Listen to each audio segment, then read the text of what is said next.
In this part of the training module, we focus on the input requirement. It consists in describing the environment in which the crop is grown. In the upper panel of the main menu, one can retrieve or create input files, climate files, crop files, and so on and so forth. When loading a crop file, crop characteristics are loaded. On the one hand, we have conservative crop parameters which do not change with time, management practices, or geographic locations.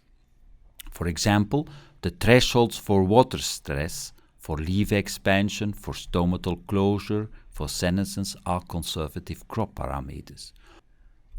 Or the slope of the line in the cumulative transpiration biomass curve, and so on and so forth. AquaCrop has calibrated a series of crops, and those are in the database of AquaCrop.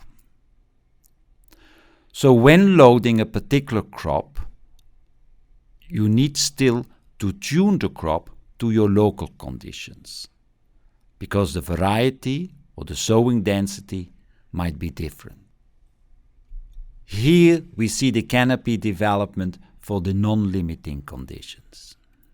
But you might need to adjust it because your crop variety has a longer growing cycle and, for example, a lower sowing density.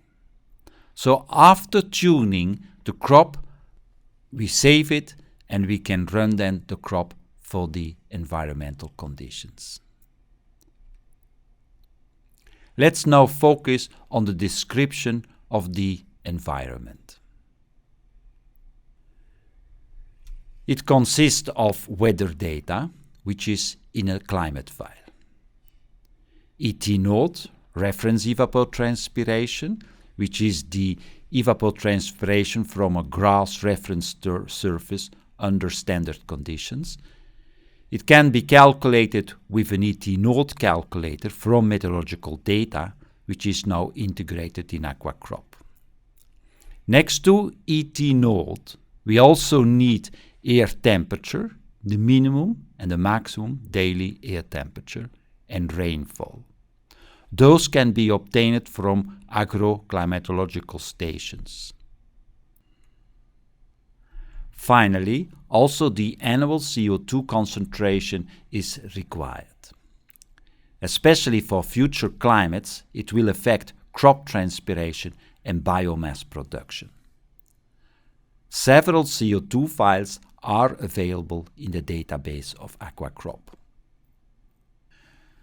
The characteristics of the soil profile are described in soil files. It consists of the soil water content at saturation, at field capacity, and wilting point, to describe the water retention in the soil profile, as well as the hydraulic conductivity to describe water movement.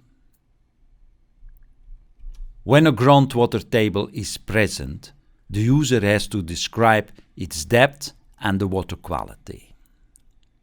If it is shallow, water will move from the water table to the root zone. The amount of water transferred by capillary rise depends on the soil profile.